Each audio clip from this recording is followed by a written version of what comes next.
आज मी बनवलेल्या आहेत मस्त अशा संक्रांत स्पेशल अशा तिळाच्या वड्या।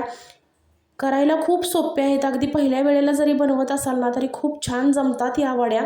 तर मी इथं कढई गॅसवर ठेवलेली आहे आणि 1 वाटी शेंगदाणे त्याच्यामध्ये चांगले भाजून घेतलेले आहेत। शेंगदाणे भाजून झाल्याच्या नंतर थंड होण्यासाठी बाजूला ठेवून दिले। त्याचनंतर 1 वाटी पांढरे तीळ घेतले, चांगले निवडून घेतले आणि त्याचा थोडासा कलर चेंज होईपर्यंत भाजून इथं घेतलेले आहेत। ते सुद्धा थंड होण्यासाठी बाजूला ठेवून दिले।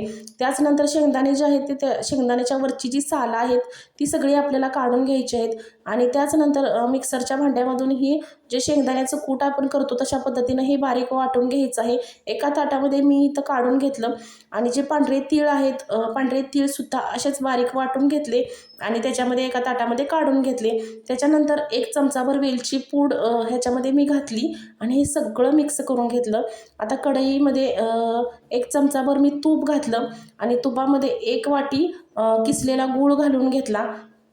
तर इथं आपल्याला पाक वगैरे काही बनवायचा नाही, तर गूळ जो आहे तो आपल्याला चांगला इथं मेल्ट करून घ्यायचा आहे आणि गुळाला चांगले बबल्स यायला लागल्यानंतर बघा अशा पद्धतीनं बबल्स यायला लागल्यानंतर हे जे सगळं मिश्रण आहे ते ह्याच्यामध्ये आपल्याला इथं घालून घ्यायचं आहे। अशा पद्धतीनं झालं की इथं आपल्याला गॅस जो आहे तो बंद करायचा आहे आणि इथं मी ताटाला थोडंसं तूप लावून घेतलं आणि नंतर बटर पेपर अंथरून घेतला। त्याच्यावर हे जे सगळं मिश्रण आहे ते घालून घेतलं आणि एका तांब्याच्या साह्याने हे मिश्रण सगळं सेट करून घेतलं, एकसारखं करून घेतलं आणि थोडंसं कोमट झाल्यानंतर ह्याच्या ज्या वड्या आहेत त्या एकसारखे इथं मी पाडून घेतलेल्या आहेत।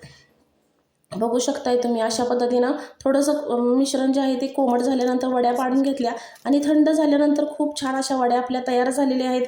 तर तिळगुळ घ्या आणि गोड गोड बोला आणि चॅनेलला सबस्क्राईब केलं नसेल तर पटकन सबस्क्राईब करा। भेटूया नवीन एका व्हिडिओमध्ये।